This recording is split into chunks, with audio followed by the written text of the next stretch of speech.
오늘 10계명 속에 있는 그 어떤 구조에 대해서 공부를 좀 하겠습니다. 이 10계명이 10개의 계명으로 되어 있죠. 10개의 계명으로. 첫 번째 계명은 나 외에 다른 신을 다른 신 섬기지 말라는 거죠. 그런데 10계명의 마지막 계명, 10번째 계명이 보면 탐내지 말라 하는 거예요. 말라. 에덴 동산에 두 나무가 있었습니다. 하나는 생명나무가 있었고 하나는 선악을 알게 하는 선악과가 있었습니다. 생명나무는 나 외에 다른 신을 섬기지 말라 하는 계명과 같아요. 선악과는 보암직, 먹음직, 지혜롭게 할 만큼 탐스러운 열매였어요. 이거는 탐내지 말라고 하는 그 계명과 같습니다. 이거는 첫 번째 계명이 10번째와 같아요. 그래서 요 사이에 모든 계명이 다 들어있어요. 10계명의 구조가 첫 번째 계명은 나 외에 다른 신을 섬기지 말라. 10번째 계명은 탐내지 말라는 거죠. 내 이웃의 것을 탐내지 말라. 근데 이것이 에덴 동산의 생명과와 선악과의 구조와 같습니다. 두 번째 계명은 우상을 만들거나 우상에게 절하지 말라예요. 아홉 번째 계명은 거짓 증거하지 말라예요. 잘 보세요. 거짓 증거하지 말라 하가 두 번째 계명과 짝이 드는데, 우상이라고 하는 것은 이거는 진짜 신입니까? 거짓 신입니까? 만들어진 신이죠. 여호와는 스스로 계신 참신입니다. 진리의 신이에요. 그러나 우상은 만들어진 거짓 신입니다. 자, 거짓 증거하지 말라, 거짓 신을 섬기지 말라. 같습니까? 같은 거예요. 하나님에 대하여 그리는 순간, 인간이 지어내는 순간 그 신은 가짜 신입니다. 그래서 거짓 증거하지 말라고 하는 이 아홉 번째 계명과 우상을 섬기지 말라는 것은 하나님에 대한 거짓 증거와 또 우리의 삶에서 거짓 진실이 아닌 거짓을 배격하라고 하는 그런 의미에서 이 계명들은 통합니다. 그 다음에 세 번째 계명은 하나님 여호와 이름을 망령되이 일컫지 말라고 그래요. 망령되이 일컫지 말라. 이름을 망령되이. 네 번째 계명은 뭐냐면 여덟 번째 계명은 뭐냐면 도덕질하지 말라고 해요. 잘 보세요. 여호와의 이름을 망령되이 일컫는 것 중에 하나가 뭐냐면 사람이 내가 하나님이다 하는 이름이 가장 여호와 이름 망령되이 일컫는 거예요. 예수님께서 내가 하나님의 아들이다 그렇게 얘기할 때 유대인들이 뭐라고 했어? 네가 참남된 말을 하였도다 그랬잖아. 이게 망령되고 참남된 거예요. 적그리스도는 그 계시록 13장에 나오는 그 짐승이 여기에 이름이 있는데 참남된 이름들이 있어요. 그게 뭐냐면 내가 예수 그리스도의 대리자다. 내가 하나님이라는 거예요. 이 땅에서의 하나님이다. 그것을 참남된 이름이라고 그랬고, 그것이 바로 여호와의 이름을 망령되이 일컫는 것입니다. 다른 말로 하면 여호와의 이름을 망령되이 일컫는 것은 여호와께서 받으셔야 될 영광을 누가 취하는 겁니까? 사람이 취하는 거예요. 하나님의 영광을 도적질하는 것입니다. 그래서 이 여덟 번째 계명 도적질하지 말라는 것은 우리가 세상 살아가면서 사람의 재물이나 물건을 도적질하지 말라는 것인데, 여호와의 이름을 망령되이 일컫지 말라는 것은 여호와의 영광을 도적질하는 것입니다. 그래서 이 세 번째 계명과 여덟 번째 계명은 짝이 돼요. 그 다음에 네 번째 계명은 안식일 계명입니다. 그 다음에 일곱 번째 계명은 간음하지 말라요. 말라. 잘 보세요. 안식일은요, 에스겔 20장 20절을 보면 에스겔 20장 12절이나 에스겔 20장 20절을 보면 안식일은 너와 나 사이의 언약의 표징이다 그랬어요. 즉 하나님과 사람과의 언약의 증거가 어디에 있냐면 바로 안식일에 있어요. 즉 안식일 속에서는 하나님과 사람의 언약 관계가 들어있어요. 간음하지 말라고 하는 것은 부부관계를 말하잖아요. 부부관계. 부부관계를 보호하는 규정이잖아요. 부부관계는 뭐예요? 남자와 여자의 언약 관계입니다. 이 하나님의 이 질서, 하나님의 나라를 구성하는 두 가지 질서가 바로 이 안식일과 가정제도입니다. 에덴 동산에서 시작된 제도가 뭐냐? 그것이 바로 안식일과 결혼제도예요. 안식일과 결혼제도. 그래서 십계명이 두 개로 되어 있는데 하나는 하나님과 사람과의 관계, 하나는 사람과 사람과의 관계잖아요. 이 두 개의 제도의 기초가 뭐냐면 첫째 안식일 제도, 이쪽을 대표하는 건 안식일입니다. 하나님과 사람의 언약 관계입니다. 두 번째, 이 사람과 사람과의 관계를 구성하는 이 사유를 구성하는 가장 기초가 뭐냐면 결혼제도예요. 결혼을 해야 자녀가 나오고 여기서 사람들이 나와서 거기서 부모 관계도 있고 그 다음에 또 다른 여러 가지 관계 형성되는 거예요. 제일 중요한 것이 결혼제도거든요, 뿌리가. 그래서 에덴 동산에부터 두 개의 제도가 내려왔어요. 이미 그 두 개의 제도 속에는 십계명의 모든 내용들이 에덴 동산에서부터 시작되어 왔다는 것을 알려주는 것입니다. 그런 것처럼 네 번째 계명과 일곱 번째 계명은 짝이 되어서 두 개의 제도를 보호하는 겁니다. 두 개의 언약을 보호하는 거예요.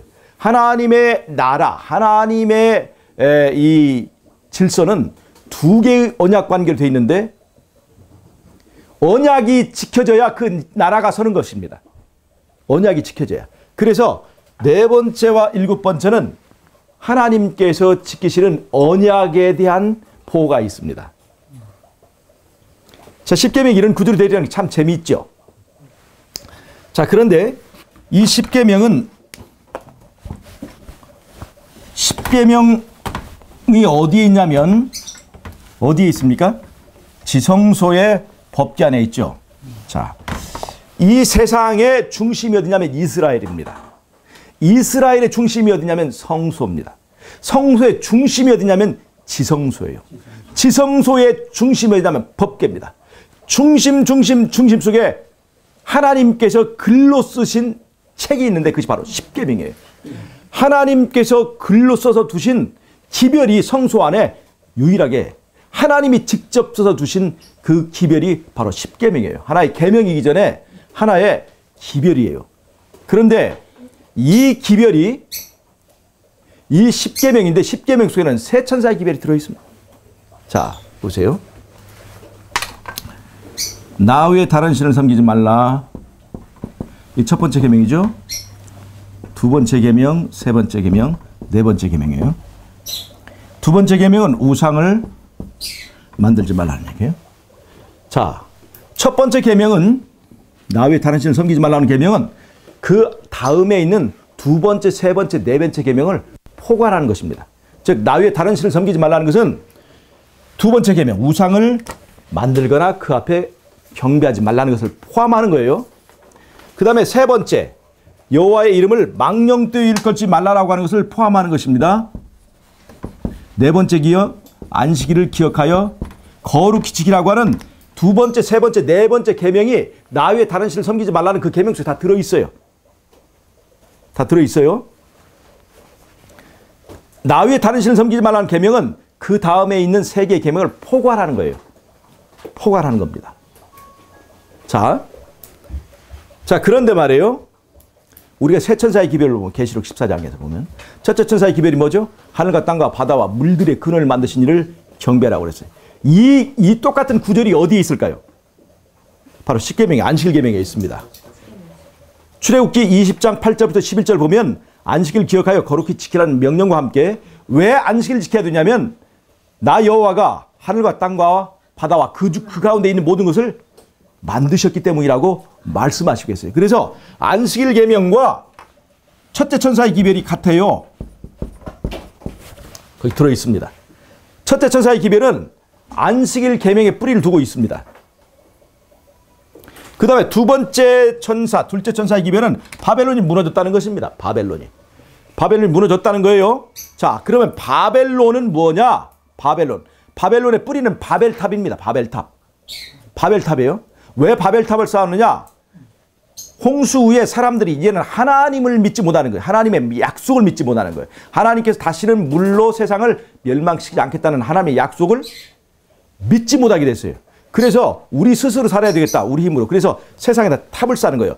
어떤 홍수가 와도 살아남을 수 있을 만큼의 높이를 만들어서 그 바벨탑 꼭대기에는 에사길라라고 하는 신전을 만들고 사람의 이름을 높이기 시작했습니다.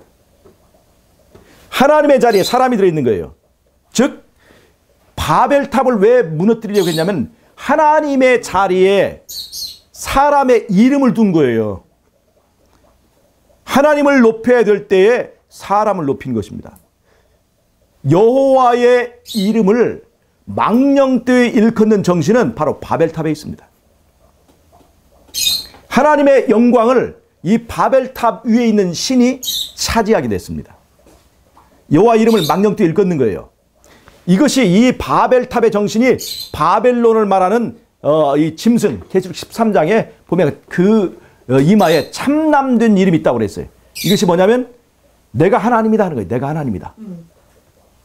즉 바벨탑이 왜 무너졌냐면 사람의 이름을 높이다가 넘어진 거예요. 사람의 이름. 즉 여호와에게 돌아가야 될 영광을 자기 자신이 인간이 취하면서 이 바벨탑이 무너져야 되는 그 근거를 제시했다는 것입니다. 이유를.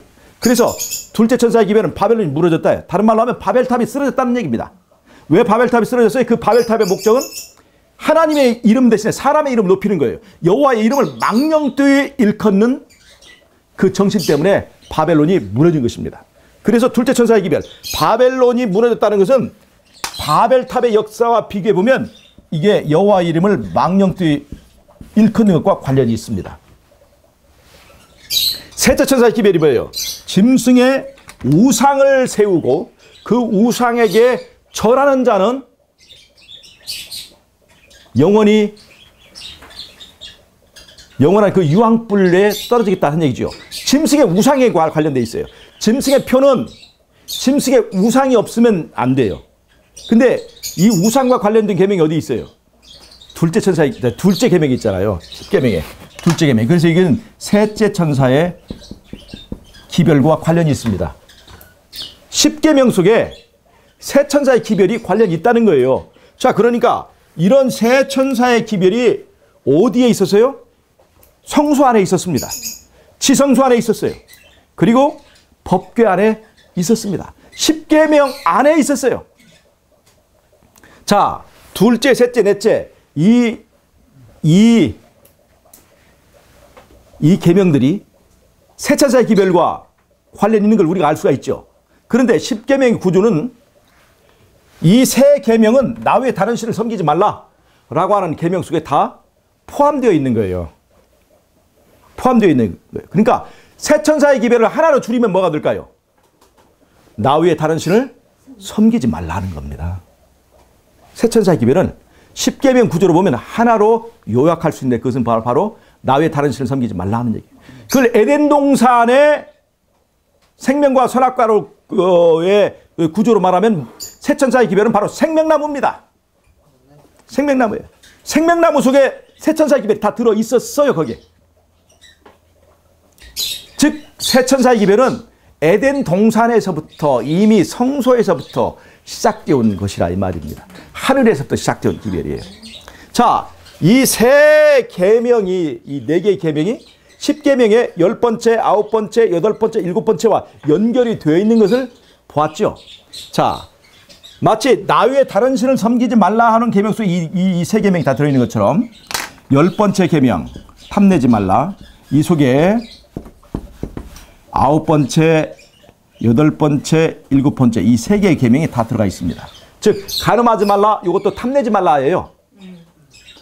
그 다음에 도적질하지 말라, 이것도 탐내지 말랍니다. 거짓 증거도 이웃의 물건이나 이런 것들을 얻기 위해서 거짓 증거하는 그 내용에서 이 세 개의 계명을 탐내지 말라라고 하는 계명 속에 다 포함시킬 수 있습니다.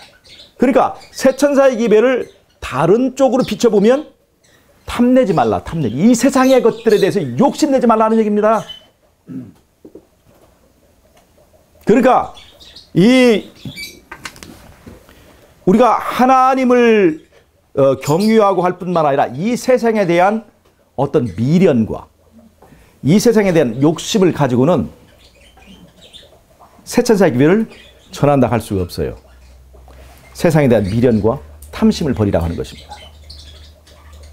자, 그러면 여기에 다 지금 이제 10계명에 지금 10개를 놓고 지금 전체적인 구조를 비춰봤죠. 10계명의 4계명이 중요한 핵심적인 기별인데 이것이 10계명 끝에 있는 4개의 계명과 짝이 되는 걸 볼 수가 있죠. 그러면 이 계명들을 빼고 여기서 언급되지 않은 계명은 무엇일까요? 지금 8개의 계명을 말했죠? 5, 6이 없죠. 5, 6이. 5, 6이. 자, 10계명의 첫 번째 돌비에는 첫 번째 계명에 나 외에 다른 신을 섬기지 마. 다른 말로 하면 하나님을 공경하라예요. 하나님을 공경합니다. 또 10계명의 다른 쪽 그 돌비에는 뭐가 있냐면 부모를 공경하라고 그랬어요. 같은 원리입니까? 한쪽에는 하나님을 공경하라. 가정에서는 부모님을 공경하라요. 이게 같은 정신입니다. 같은 정신이에요. 자, 여러분, 부모님이 젊을 때 공경하라고 하는 것이 더 이게 필요합니까? 늙어서 힘이 없고 백발이 있을 때 공경하는 것이 더 필요합니까? 예. 이게요, 젊어서 아버지가 힘이 있고 돈 잘 벌 때는 다 공경하고 공경 안 하다 맞으니까 그때는 공경하기가 쉬워요. 그러나 아버지가 늙어질 때 나는 힘이 세고 아버지가 늙을 때 나는 힘이 세고 아버지는 무력해집니다. 이럴 때 진가를 발휘하는 것이 바로 이 부모 공경입니다. 자, 아브라함이 이삭을 바칠 때 이삭은 최고로 힘이 좋은 17, 18세가 되었고 아브라함은 100살이 넘은 117살 먹은 이 정말 할아버지가 됐을 때 이때 이삭이 어떻게 했어요? 그 아버지를 공경했습니다. 그 아버지를 공경하는 것이 하나님을 공경하는 것과 통했다는 것입니다. 그래서 첫 번째 돌비에 있는 하나님을 공경하라고 하는 것과 아버지를 부모를 공경하라는 것은 같은 맥락을 보고 있어요. 즉 두 번째 돌비에서 첫 번째 계명인 부모를 공경하라는 것은 첫 번째 계명에서 그 정신을 차용한 것입니다. 그 다음에 그래서 다섯 번째 계명은 부모를 공경하라. 요것의 짝은 이제 첫 번째 계명 나 외에 다른 신을 섬기지 말라.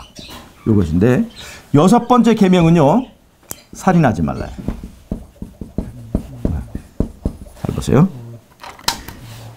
예수님께서는 살인하지 말라라고 하는 것을 어떻게 해석했냐면 살인하지 말라 하였으나 나는 너희에게 말하노니 형제를 미워하는 자마다 살인한 자야 그랬어요. 그러니까 살인하지 말라는 것은 더 깊게 해석하면 무슨 뜻입니까? 형제를 미워하지 말라는 얘기입니다. 또 더 아름다운 말로 말하면 형제를 사랑하는 얘기입니다. 자, 에덴 동산에서 범죄한 이후에 첫 번째 살인 사건 나오는 것이 가인과 아벨 사건입니다. 가인과 아벨 사건. 가인이 아벨을 죽이죠.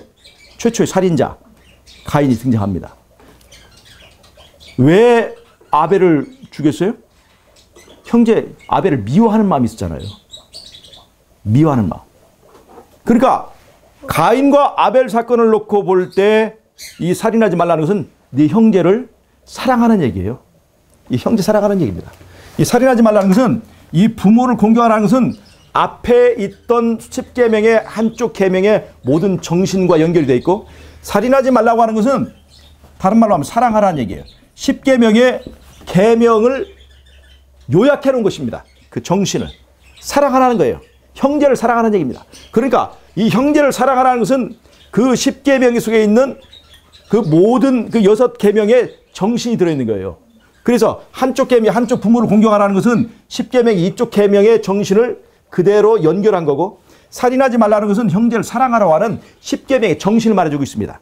그래서 이 10개의 계명을 이렇게 짝을 맞춰놓고 보면 가운데 다섯 번째 계명과 여섯 번째 계명이 들어가면서 그 여섯 번째 계명에 형제를 사랑하라는 계명이 들어있습니다. 자, 그러니까 이거를 10계명 이렇게 보면 1, 2, 3, 4, 5, 6, 7, 8, 9, 10 이렇게 보면 요것과 이렇게 짝이 되고 요렇게 이렇게 짝이 되고 요렇게 이렇게 짝이 되고 요렇게 짝이 되면서 요 안에 요것이 요 안에 10계명의 그 정신을 우리의 삶 속에 그대로 표현해 주고 있다고 하는 것입니다. 자, 그리고 10계명 속에 또 뭐가 들어있어요? 세 천사의 기별의 정신이 들어있습니다. 자, 그러니까 이 10계명만 우리가 다 알고 이해한다면 사실은 성경 전체를 흐르고 있는 기별을 그대로 이해한 거예요. 그래서 가장 중요하고 가장 요약을 해가지고 누가 이걸 지키시냐면 하나님이 지키시는 거예요.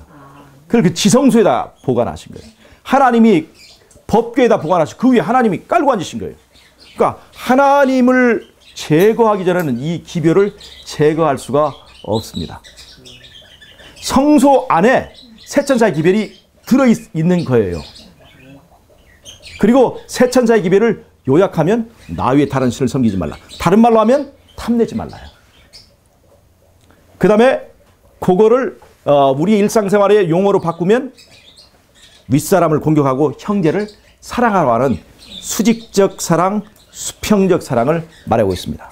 자, 하나님이 예수님이 부모를 공격하라고 하는 그 계명에서 예수님이 하늘에서 신성을 사용할 수 있고 왕복 우주의 왕의 옷을 입고 있을 때 우리가 존경하는 건 쉽습니다. 그러나 예수님이 이 땅에 오셨어요. 마른 땅이 난 줄기같이 흠모할 것이 없는 목수의 아들로 나타났을 때 우리는 그분을 공경하는 정신이 있습니다. 하나님이 우리에게 벼락을 칠 때만 공경하는 것이 아니라 하나님이 우리를 향해서 아무것도 할 수 없을 때 내가 믿어지지 않을 때 믿어주는 것이 그것이 바로 하나님 공경하는 것입니다. 부모를 내가 부모가 나를 억압할 수 없고 누를 수 있는 힘이 없을 때 내가 부모를 공경하는 진짜 공경하는 것처럼 내가 하나님을 믿을 수 없는 상황에 이르렀을 때 내가 하나님을 믿어드리는 것 이것이 바로 부모 공경하는 정신 속에 들어있고 우리가 하나님을 그렇게 공경해야 된다는 것이 바로 10계명 속에 다 들어있는 정신이라고 하는 것입니다. 제가 오늘은 짧지만 10계명 속에 들어있는 귀한 복음 체계를 설명해 드렸습니다. 이 10계명의 구조를 그대로 받아서 누리고 이해할 수 있는 것은 이 세상에서 하나님의 계명과 예수의 증거를 가진 남은물이 바로 이 재림교회밖에 없는 것입니다. 이 귀한 복음을 주신 하나님께 감사하고 또 이런 복음들을 소중하게 여기는 저 여러분이 되시기를 바라면서 말씀을 마치겠습니다. 아멘.